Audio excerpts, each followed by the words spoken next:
Эми биз бүгүн 28 ноябрь Чолпонбек агай өткөн жылы 28 январда бүгүн дагы ошол 1 жыл толуп отурат. Ошол 28 январда азыр иштеп жаткан президент Садыр Жапаров ант берди эле да.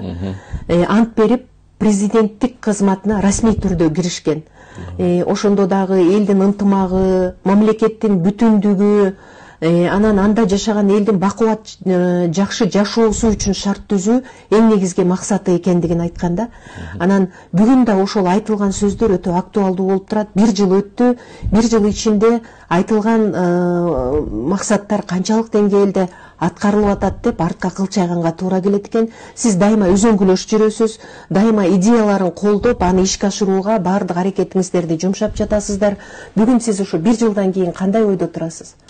Жыл ичинде өтө чоң иштердин бири бул Кумтөр маселеси болду. Кумтөр маселеси болду. Эми Кумтөрдү былтыр май айынан баштап Кумтөрдүн айланасындагы дүйнөлүк эл аралык деңгээлдеги талаш тартыштын башталганын билесиздер. Бул Кумтөрдү биз өзүбүзгө алабыз деп баягы Кумтөрдү башкаруу киргизгенден баштап эл аралык деңгээлдеги чыр күчөп, анан ошонун ичинде өзүбүздүн эле ичибизден бул деген туура эмес кадам, бул деген Кыргызстандын экономикасын талкалай турган кадам. Президент Садыр Жапаров бул өтө чоң жаңылышты. Кумтөрдү ала албайбыз, дүйнөлүк сотто биз утулуп калабыз. Силер Кыргызстанды жок кыла турган болдуңар деген оппоненттерибиздин көптөгөн баягы кайрылуулар чыккан болчу. Бирок ошого карабастан, ушундай абалдын дүйнөдө экономикалык абал жанагындай болуп турганына карабастан, пандемиянын күчөп турганына карабастан, деги эле дүйнөлүк мамлекеттер ортосундагы мамилелер дагы анчалык жакшы болбой турганына карабастан, президент чечкиндүүлүк менен баягы чечкиндүү кадам жасап, жок биз Кумтөрдү өзүбүзгө алабыз деген позициясын бербей туруп алды да. Мына ушул позициясын бербегендин аркасында бүгүнкү күндө биз Кумтөрдү өзүбүзгө алып атабыз. Кумтөрдү толугу менен алып атабыз. Туура бул жерде баягы ошол эсиңиздерде болсо керек, баягы түзүлгөн комиссия Кумтөрдө 4,5 миллиард долларлык экологиялык баягы мыйзам бузуу болгондугун аныкташып, Кумтөр ишканасына 4,5 миллиард долларлык баягы чыгымды төлөп берүүнү талабын коюшкан комиссия. Эми Кумтөрдүн ошол кездеги баягы чет өлкөлүк башкаруучулары бул моюндарына алышкан эмес. Анан андан сырткары ушу кезге чейинки түзүлгөн, былтыркыга чейинки түзүлгөн келишимдердин баары коррупциялык жолдор менен түзүлгөндүгүн айтып чыгышкан да ошол комиссия. Ошол комиссиянын чечимдери баягы аткарууга келгенде дүйнөлүк сотко берсе, баягы экологиялык жактан балким дүйнөлүк сот кандайдыр бир баягы чыгымды төлөгүлө дегенди айтып коюп эле, анан коррупциялык жактан жеңилип каласыңар деп ойлошкон да. Бирок биз өзүбүздүн ичибизде, мамлекеттин ичинде ошол коррупцияга катышкан деген шектүү, мындайча айтканда коррупцияга катыштыгы бар деп шектелген адамдардын баарын суракка чакырып, өзүбүздүн мамлекеттин ичинде аларды баягы камап, мындайча айтканда коррупцияга каршы иштердин катуу башталып кетиши бул Кумтөрдү бизге алууга чоң жол ачып берди деп ойлойм да. Анткени дүйнөлүк соттошкон күнүбүздө деле биз мына өзүбүздүн ичинде бир нече премьер-министрлер бүгүнкү күндө камалып жатат. Качып жүргөн 2 президенттин үстүнөн кылмыш иши козголуп атат. Анын бирөөсү келип кайта көрсөтмө берип, баягы мындай айтканда тергөө ишинде туруп атат. Андан сырткары бир нече министрлер, бир нече депутаттар бүгүнкү күндө Кумтөр боюнча камалып жатат деп дегендин өзү дүйнөлүк сотто биздин утуп алышыбызга шарт түзмөк да. Мына ошондуктан баягы Кумтөрдө ушинтип жеңип чыктык да. Анан Кумтөрдүн чет өлкөлүк жетекчилиги бүгүнкү күндө мындай тынчтык жол менен өткөрүп берүүгө макул болушуп, мына бүгүнкү күндө өткөрүп берүүнүн акыркы келишимдерине кол коюулар болуп атат да. Ошондуктан Кудай буйрса Кумтөр толугу менен өзүбүздүн мамлекетибиз үчүн, өзүбүздүн элибиз үчүн иштей турган болуп турат. Бул мына 30 жылдан бери келаткан, чечилбей келаткан өтө эл аралык деңгээлдеги коррупцияны токтотуш деген болуп эсептелет да. Токтотуш. Рахмат. Чолпонбек агай, мына ушул Кумтөрдөн улам дагы суроо пайда болуп атат да. Мисалы, бизде калктын баардык катмары эле, же болбосо баардык саясатчылар эле ушул болуп аткан нерсени колдоп, мындай бир алдыга кетсе дебейт, ар кандай пикирлер жаралат экен. Кумтөрдө айттыңыз, канча жылдан бери чечилбей келаткан, элдин мындай бир каалоо тилеги ушул Кыргызстан үчүн иштесе деген нерсе кайсы бир деңгээлде жолго коюлуп, Кыргызстан үчүн иштей турган болуп калды деп атабыз. Ошол эле учурда буга чейин ошол жылдап чогулуп келген көйгөйлөр, проблемалар бар да. Ошону да айрым учурда ошол мына 1 жыл болуп калды, президент аны чече койбойт, муну чече койбойт деген маселелер көтөрүлүп атпайбы? Демек, бул баягы жылдап чогулуп калган нерсенин мыйзамдык базасындагы, укуктук жагындагы, жана башка жагындагы бир системага салып оңдоп алыш үчүн убакыт да керек экен да. Демек, ошол эле социалдык көйгөйлөр, ошол эле коррупция, ошол эле экономикалык жагдайдагы жана кризиске баткан тармактар. Туура айтып атасыз. Бул баягы эми мына мамлекеттик бийликтин мындай бир түз иш алып барып кетишине өткөл мезгил жана президенттик башкарууга өтүүдөгү өткөл мезгил да бир топ өзүнүн мындай бир тоскоолдуктарын жаратты да. Себеби мынакей ушул 5 майда, өткөн жылдын 5 майында жаңы конституцияга баягы президенттик башкарууга өткөн баш мыйзамга кол коюлган күндөн баштап 6 айлык өткөл мезгил аныкталган болчу. Ошол 6 айлык өткөл мезгилде баягы ага чейин башкаруу бийлигинде өкмөт, правительство деген өзүнчө болуп, президенттин аппараты өзүнчө болуп келген болсо, бул экөө бири-бирине кошулуп, бир эле президенттик администрация түзүлмөк да. Мына ушуну түзүү, аны мындайча айтканда өкмөт менен президенттик 30 жыл бою өкмөт өзүнчө иштеп, президент өзүнчө иштеп келаткан эки аппаратты бириктирип бир системага салуу 6 ай ичинде жүрдү да, 12 октябрга чейин. Мына ушул 12 октябрга чейин жүргөндүн мезгилинде дагы бул мындай айтканда билинбеген менен аппараттын ичинде, министрликтердин ичинде бир канча министрлердин жоюлгандары эсиңиздерде.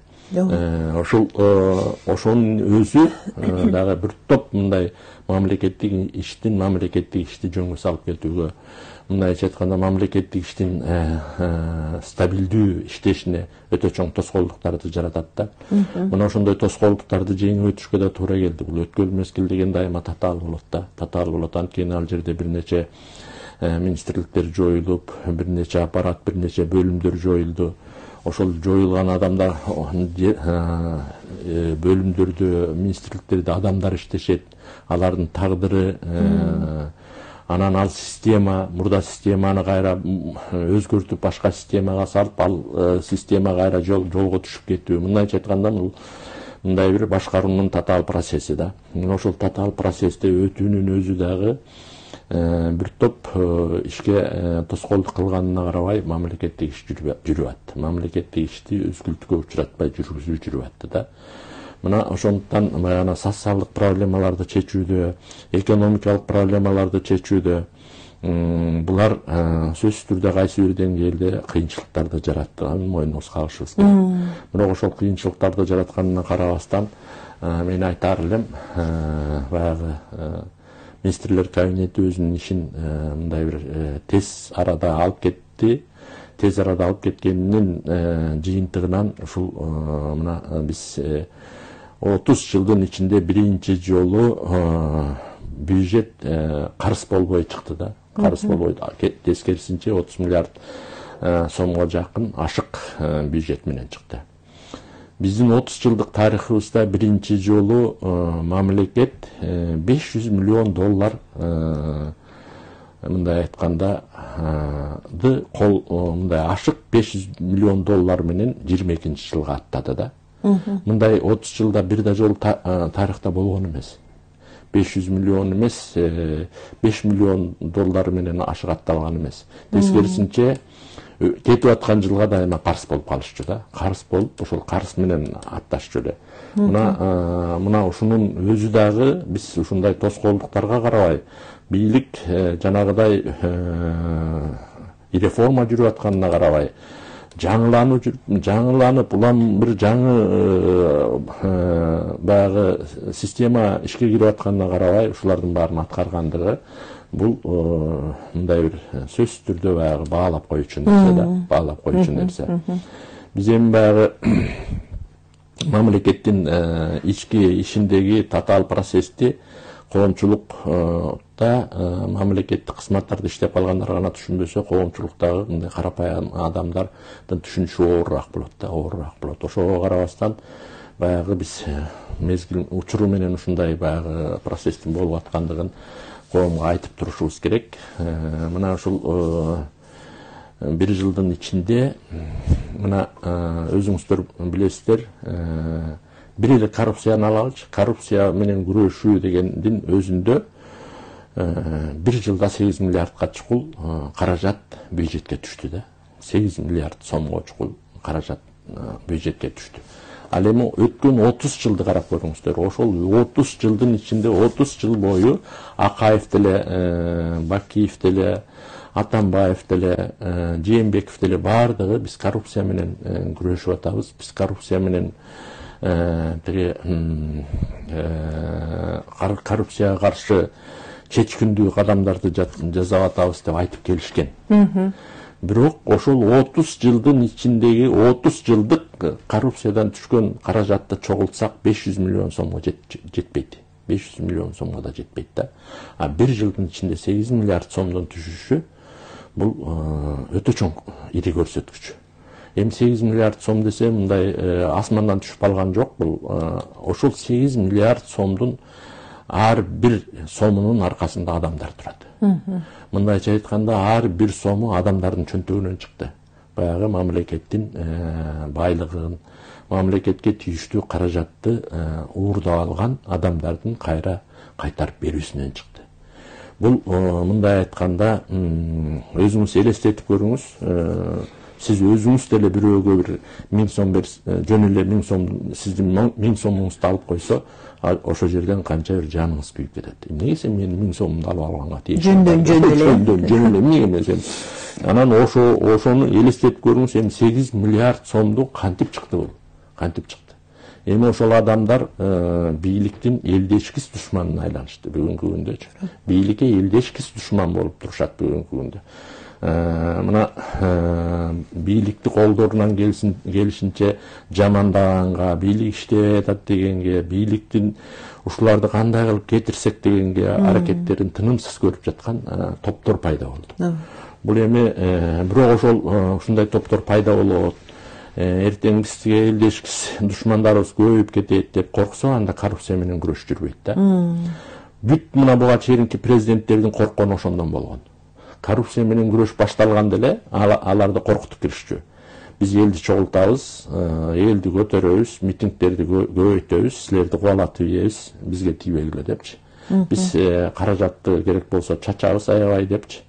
Мына бүгүнкү күндөгү президентибиздин ушундай коркутуулардан коркпогонун жана мен коррупция менен күрөштү эч убакта токтотпойм деген чечкиндүүлүгүнүн аркасынан ушул 8 миллиард түшүп отурат. Ал эми алардын коркутуулары жана тымыздын иштери бүгүнкү күндө жүрүп жатат. Тиешелүүлөргө мисалы ошол эле Ташиевди жамандатыш үчүн канча бир миллиондогон акчалар төлөнүп аткандыгын ачык айтышыбыз керек.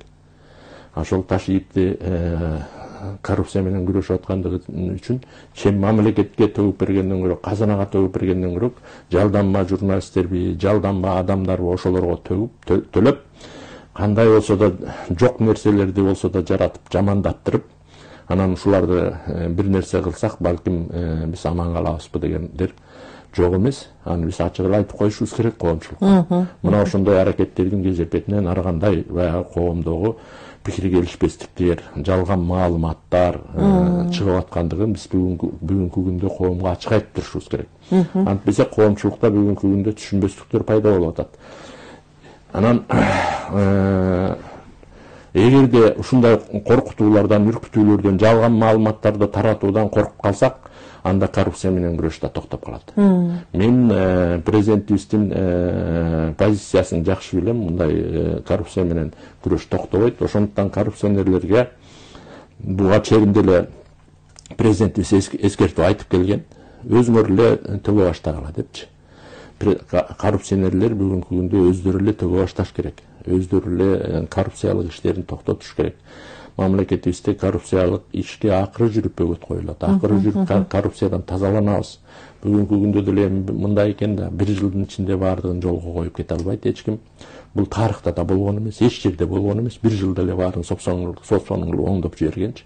Бир да мамлекет, мына өсүп өнгөн мамлекет Япониясын алабызбы, Түштүк Кореяны алалыбы, Малайзияны алалыбы, Сингапурду алалыбы, 25-30 жылдаган жылдарды камтыганда алардын өсүп өнүгүшүчү. Анан биз кээде биздин коомчулук кээде ушунчалык шашмалыгын көрсөтүшөт. 1 жылда эле моулардын баарын жасап салбайсыңарбы? 1 жылда эле момунту който койбойсуңарбы? 1 жылда эле баардык айлыкты көбөйтүп жибербейсиңерби? 1 жылда эле жыргал жашоону бере салбайсыңарбы дейт. Эми бул жомок деле болбосо Хатапыч деген баягы биз бала кезибизде окуп чоңойгон сыйкырчы эле сакалынын кырын алып жулуп алып эле үйлөй, анан ошондой болуп кетпесе андай болбойт эч убактачы. Эми төрөлгөн бала деле 1 жылда араңдан зорго тиги жөрмөлөгөнгө жарайт экен го. Анан ушул 1 жылда эле баарын оңдоп жиберүү мүмкүн эмес. Бирок 1 жыл өткөн 1 жылды эгерде сары эсеп салып изилдеп көргөн адам, эгер калыс изилдесе, калыс карап чыкса, 1 жылдагы жасалган иштерди 30 жылдагы менен салыштырып көрсө, бул жомоктогудай эле өзгөрүүлөр болуп атат деп айтат болчу да. Ыраазы болот эле бүгүнкү бийликкечи. Тилекке каршы биздин оппоненттерибиз колдорунан келишинче жамандап, колдорунан келишинче эле баягы иш болбой атат деп айтуусунун башкы себеби алардын чөнтөгүнөн чыккан жанагыдай мамлекеттен уурдап алган каражаттарын кайра төгүп атканынан болуп атат. Кайтарылышы дейсизби? Кайтарылышынан болуп атат. Баягы жыргап жашоосунан айрылганынан болуп атат. Май талкандан айрылганынан болуп атат. Эми коррупционер деген ал жалгыз эле өзү барып алып туруп баардыгын уурдап, анан жалгыз эле өз чөнтөгүнө сала бере албайт да. Ал чоң топ уюштурат. Анан бир нече адамдарга баягы өзү 100 алса, аларга 10дон бөлүп берип дегендей баягы кызматташ болот нечен адамдар мененчи. Ошентип нечен адамдар ошол коррупционерлерди айланып, ошонун тегерегинде жан сактап жүргөн нечендер дагы ошол жакшы турмушунан айрылып атышат бүгүнкү күндөчү. Мына ошонун кесепетинен биздин баягы бийликтин душмандары, бийликти жаманаттагандар өтө көп болуп атат. Чолпонбек агай, жана сөзүңүздөн улам дагы бир суроо пайда болду да. Мына 30 жылдан бери чогулган көйгөйлөр, проблемалар, анан буга чейинки президенттер дагы өлкөнү бир жакшы жакка бурсам, жакшы бир алдыңкы өлкө кылсам деген сөзсүз биринчи келгенде ою болот да. Бирок жана сиз айткандай колдон буттан тушаган жагдайлар, колго буткан чапкан маселелер, коррупционерлер, айлана чөйрөдөгүлөр деген маселе чыкканда, анан ушул жерден башка өлкөнүн эксперттери, талдоочулары дагы айтып атат.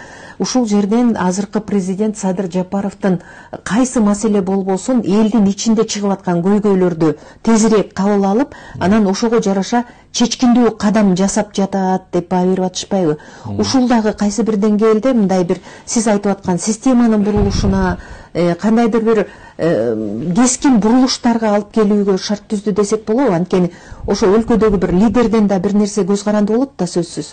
Анын сапатынан дагы. Мындай бир кыргыздын ичине ачуураак макалы бар, балык башынан сасык дегендечи.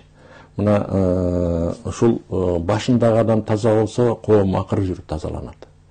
Эми мен кайталап коеюн, 1 жылда эле тазалана калбайт. Анткени биз бүгүнкү күндө деле коррупция жоюлуп кеткен жок. Керек болсо айрым жерлерде күчөп атат деген сөздөр чыгып атат. Бирок алар ошол коррупцияга иленишип, кайсы бир деңгээлде коррупцияны бүгүнкү күнгө чейин жое албай жаткандарга бүгүн болбосо эртең кол жетет. Анткени башыбызда отурган президент таза. Ал таза иштеп атат. Демек аягы сөзсүз түрдө таза болот. Сөзсүз түрдө таза болот. Мына бүгүнкү күндө эмне себептен бүгүнкү күндө ушул бир эки эле мисал келтирейин. Мына 30 жыл бою биз Манас аэропортун банкрот деп келдик. 30 жыл бою бул жер деген киреше чыкпайт экен, өзүн өзү актабайт экен. Бул аэропортту чет өлкөгө сатышыбыз керек деп канча аракеттер көрүлдү. Чет өлкөлүк канча бир фирмалар келип, канча бир соодалашуулар болду. Бул аэропортту сатмайынча кутулбайбыз, бул такыр эле самолеттер учпай кала турган болуп калды деген учурларыбыз болду. Чет өлкөнүн айрым бир мындай бир фирмалары келип өздөрүнүн самолетин учуруп аткан учурлар болду. Мына бир жылдын ичинде эле ушул 30 жыл бою эле тиги банкрот жылга эле тиги кирешеси жок, чыгым менен аяктады, анан мамлекеттен жардам берилди деп аткан эле аэропорт кантип бир жылда 3,5 миллиард сом менен киреше менен чыкты. Мына коомчулук ушуну ойлоп койбойбу? Эми коомчулук кичине бир ушуну ойлоп, булар эмне жомокпу? 30 жыл бою оңолбогон аэропорт bir жылда эле кантип эле 3,5 миллиард, эми жөн эле 500 миллион сомдо эмес, 3,5 миллиард сом менен кантип булар киреше менен чыга калды дегенди бир коомчулук ойлоп, анан жана биздин оппоненттерибиз деле ой, бизди жамандаштан мурда, бийликти жамандаштан мурда биринчи кичине ой, чын эле булар аэропортто оңдоп салышты деп туруп анан сөз башташпайбы? Жок, антишпейт да, туурабы? Эмне себептен ушул буга чейинки 30 жыл банкрот болуп келаткан аэропорт эле 3,5 миллиард. Демек 3,5 миллиард сом каражат кимдер бирөөнүн чөнтөгүнө кетип атканда буга чейин. Муну ачык эле айтышыбыз керек да. 3,5 миллиард сомду чөнтөгкө кетирип жүргөн турбайсыңарбы депчи. Мына бийлик катуу көзөмөл койду. Ошол жерге мыкты кадрды алып барды. Мыкты кадрды алып барып туруп, эми сен ушул биздин ишенимди актап бер. Эми сен коррупцияга жол бербе. Эми ушул аэропортту бир иштетип, бир эл астында жүзүбүз жарык болсун деп койду эле. 3,5 миллиард сом каражат менен аэропорт киреше менен аяктап отурат. Бүгүнкү күндө аэропорттун өзүндөгү айрым бир региондогу аэропортторду өзүнүн күчү менен оңдоп, дагы самолеттерибизди учура турган болуп атат. Бул эми мындай айтканда кичине бир ойлоно турган маселе да, туурабы? Мына экинчи темир жолубуз. Темир жолубузду да 30 жыл бою муну Россияга өткөрүп бериш керек. Же болбосо коңшу Казакстан алам десе ошолорго беришибиз керек. Темир жол бизде деги эле актабайт экен. Темир жолду жалаң эле чыгым болуп эле, жыл сайын эле чыгым болуп эле бюджеттен канын сорот экен бул. Карыз болсо баланча миллиондогон сомдорго чыгып кетти. Эми ушул темир жолдон кутулмайынча биз ушинтип эле жүрө беребиз деди эле. Эмне себептен бир жылда эле тиги 1,5 миллиард сомдон ашык пайда менен темир жол өзүн актап калды. Эми мындай кичине ойлонуп көрүш керек да. Кантип бул эмне жомок эмес да. Садыр Нуркожоевич келип туруп, Катаповичтин сакалын жууп алып туруп, темир жол оңолсун, же болбосо аэропорт оңолсун деп койгон жок да. Ал жерде жакшы кадрды алып барып, коррупцияны жок кылып, ошол жердеги баягы тескери кетип аткан акчалардын баарынын жолун буугандан кийин эми мындай ачыгын айтсак, 1,5 миллиард буга чейинки сом кимдир бирөөнүн чөнтөгүнө кетип жүргөн да. Мына бүгүнкү күндө мамлекетке кайтарылды. Мына ушул сыяктуу баягы башка да тармактарды алсак, ушул сыяктуу баягы курулуп аткан бүгүнкү жолдорду алсак, кантип биз ушул ички өзүбүздүн каражат менен бир көрүнүктүү бир жол сала алган эмеспиз. Бүгүнкү күндө балыкчыдан баштап тиги Караколго чейинки баягы айланган жолду салып бүтөйүн деп калдык. Кудай буйрса баштап ошо жарымдап калдык. Атамекендик компаниялар эле жасап атат. Атамекендин компаниясы, өзүбүздүн компаниялар, өзүбүздүн жумушчу күчүбүз, канча бир адамдар ал жерде айлык алып иштеп атышат. Өзүбүздүн компанияларыбыз деле жол курганга кудуреттери бар экендигин көрсөтүп атышат. Ошо менен бирге эле өзүбүздүн ички чыгымыбыз менен, мамлекеттин чыгымы менен жол курулуп атат. Анан ошо менен бирге эле башка дагы ушундай чоң курулуштар жүрүп атат, ушундай аракеттерди көрүп атабыз. Мынакей өзгөчө электр энергиясы боюнча энергетикалык кризистен чыгып өтүш үчүн канча бир кичи ГЭСтерди куруу башталды. Мына Киров суу сактагычында Баласары кичи ГЭСи курулуп атат дегендейчи. Мына ушундай кризистик кырдаалда, дүйнөдө кризис болуп аткан маалда, дүйнөдө пандемия оорусунун азабын тартып кыйналып жүрүп аткан маалда биз баары бир тыгырап кичинеден болсо дагы аракет кылып, мындайча айтканда мамлекеттин экономикасын көтөрүүгө, элибиздин жашоо турмушунун жыргалчылыгын көтөрүүгө мындай бир чечкиндүү адамдар жасалып атат да. Чечкиндүү адамдар жасалып атат. Мынакей биз жылды 300 миллиард сомдон ашык бюджеттин каражаты менен аяктасак, мына быйылкы жылга амбициозный ушундай чоң план коюлуп 400 миллиард деп атат. Мындай чоң план 30 жылдын ичинде бир да жолу коюлган эмес. 100 миллиард сомду астыга коюш дегендин өзү бул айрым бир экономисттер айтып атышат, бул жөн эле жомок, булар жөн эле сөз кылып айтып коюшту. Бул аткарылбайт депчи. Но бирок эми жылдын этегинде көрөбүз да, бүгүнкү күндө ушул аракет катуу жүргүзүлүп атат да. Мына бул эмне дегендик? Бул 400 миллиард дегендик бир нече жолу пенсиялар дагы жогорулайт дегендик. Жөлөк пулдар жогорулайт дегендик. Мамлекеттик кызматтын айлыктары жогорулайт дегендик. Ал жөн эле асмандан түшпөйт, ал 100 миллиард деген сомчу. Ал жумушчу орундарды пайда кылат. Ал салыктан түшөт, ал бажыдан түшөт. Демек, жаңы быйылкы жылда жаңы бир канчалаган жумушчу орундар пайда болот. Жаңы бир салык төлөй турган булактар пайда болот деген сөз. Демек, ошонун баары пландалып, ошонун баары аракет менен башталып атат да. Мына биринчи жолу бул кыштын күнү кыштата тынбай, мартка чейин баардык жайдагы суу каналдарын тазалап өтөсүңөр деген министрлер кабинетинин буйругу чыгып, бүгүнкү күндө жанталашып иштеп атышат. Жанталашып баардык каналдар тазаланып атат. Мартка чейин булардын баары тазаланып бүтүп, жайкы жазкы суу сугат башталганда, жайкы сугат башталганда баары суу мындай агышы керек деген чечим чыгып, биринчи жолу ушундай кыштата жанын койбой иштетүү процесси жүрүп атат. Бул президенттин жанагы мамлекеттик муниципалдык кызматкерлерге болгон талабы, мурда иштебей эле отурушчу мисалы. Министрлер кабинетине, мурдакы өкмөтүбүз азыркы министрлер кабинетине болгон чоң талап, бул иштерди жүргүзөсүңөр. Астын ала жүргүзөсүңөр. Мына жайкы, жазкы иштерди кышында бүтүрөсүңөр. Жайкы ишти болсо жазында бүтүрөсүңөр. Жазындагы ишти, жайындагы ишти, күздөгү ишти болсо жайда бүтүрөсүңөр.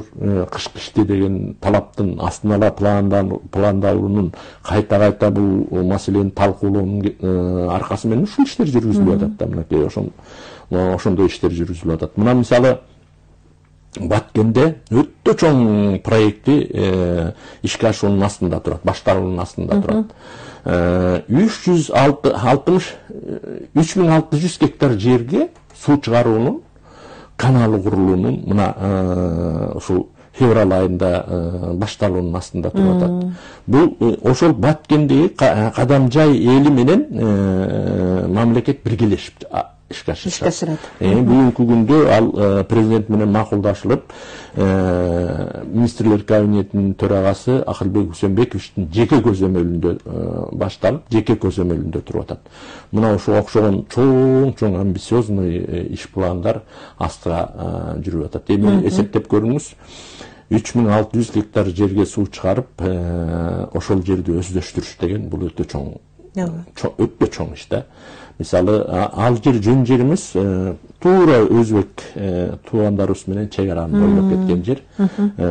Ошол чек араны бул ошол жерге суу чыгарып, ошол жер өздөштүрүлө баштагандан кийин ал жерге элдер да отурукташа баштайт. Демек, бул мындай айтканда чек араны да бекемдөөгө жол ачат да. Ушундай бир баягы алгылыктуу чоң иштерин жүрүп атат да. Мына экономикалык жактан өсүш боюнча план ачыкка чыкты. Мына айтканда 400 миллиард бюджетти толтурабыз деген сөзчү. Анан ошол 400 миллиардка карата бүгүнкү күндө күчтүү иш-чаралар ишке кирди. Чет элдик инвестицияларды тартуу аракети да өтө күчтүү кетип баратат. Эми ушул эле маалда руханий жактан өсүштү дагы, духовный жактан өсүштү да колго албасак, куш эки канаты менен учкан сыяктуу эле, бир канаты экономика болсо, бир канаты бул руханий дүйнө да. Ошол анда биз бир эле канатыбыз менен учуп кайра айланып калабыз да. Ошондуктан бул руханий жактан өсүп өнүштү да сөзсүз түрдө колго алынат. Бул боюнча билим берүү тармагында дагы чоң реформалар башталып атат. Маданият тармагында да чоң реформалар башталып атат. Бул эми мындай бир айтканда жумшак реформалар болгондуктан мындай азырынча мындай бир жарк этип ачык көрүнө элек, бирок 1 жыл, 2 жылдан кийин булар дагы белгилүү болуп калат. Ошондуктан биз ал багытта дагы иштер мындай көңүлдөн чыгып кеткен жок. Бул сөзсүз түрдө колго алынып, сөзсүз түрдө ишке аша турган маселе. Кудай буйрса ал боюнча да иштер жүрүүдө. Чолпонбек агай, мына биздин Кыргызстанда азыркы учурда эң маанилүү нерсе бул ынтымак да.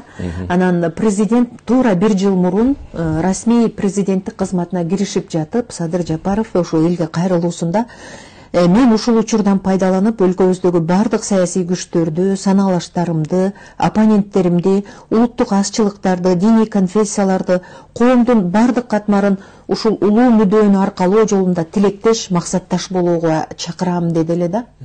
Анан бул баягы бардык мамлекет үчүн, эл үчүн, биздин өлкөнүн келечеги үчүн деген максаттарга биригүү катары кабыл алынып жатабы азыр коомчулукта бир кандайдыр бир мекенди сүйүү, мекендин келечеги үчүн деген дагы бир патриот, мекенчил биздин жарандар, ошол эле саясатчылар чыга баштады окшойт да, биздин байкаганыбызча.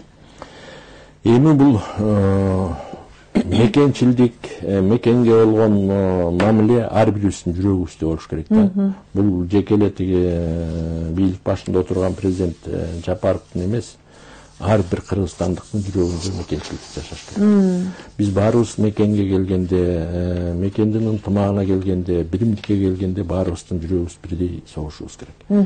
Мен көп айтып жүрөм, япондордо бир жакшы калыптанып калган салт бар, аларда ушул мамлекеттик кызыкчылык, улуттук кызыкчылык дегенге келгенде талаш тартыш токтойт.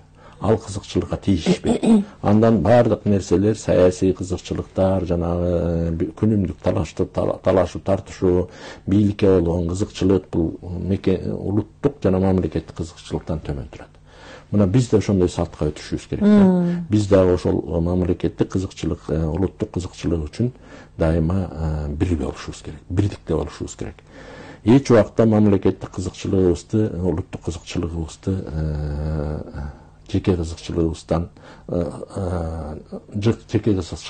ал эки кызыкчылыктан жогору кое ийбешибиз керек.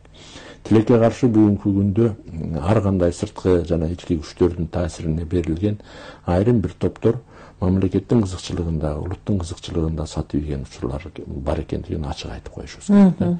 Бирок ошого карабай мен элиме ишенем, элибиз өтө сабаттуу, мындай айтканда саясий жактан дагы мындай жактан жетилип калдык. Биз демократиянын ызык суугун жакшы эле көрдүк 30 жылда.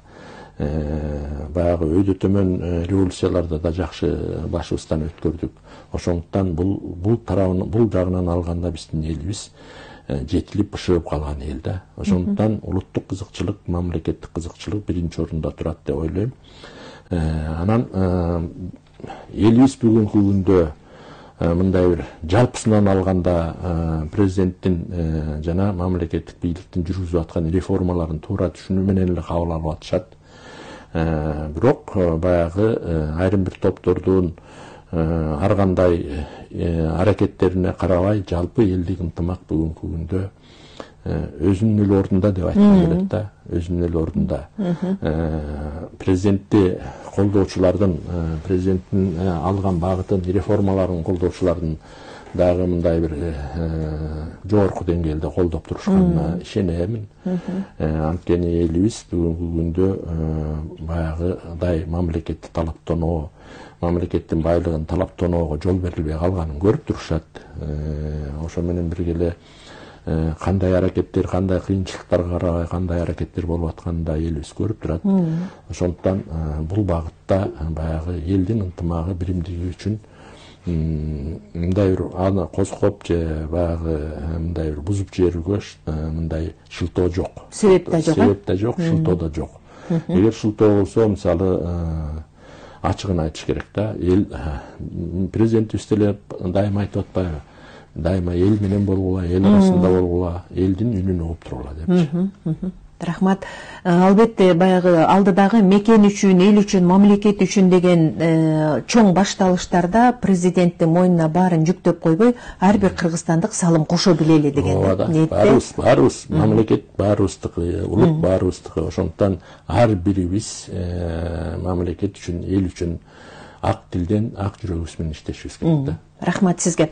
Урматтуу радио угармандар, биз бүгүн биринчи радионун негизги маселесинде Кыргыз Республикасынын эл жазуучусу Чолпонбек Абыкеев агайыбыз менен маектештик. Сизге ыраазычылык билдиребиз, ишиңиз ийгиликтүү болсун. Программаны алып барган Талайгүл Чабдарова, режиссерлук пультта Максат Мамыралиев жана Азиз Чокморов иштеди. Ал эми ушул маекти сиздер Фейсбуктагы биринчи радионун баракчасынан да кайрадан көрүп алсаңыздар болот. Биз сиздер менен коштошобуз. Кайрадан эфирден жолугушканга чейин саламатта болуңуздар.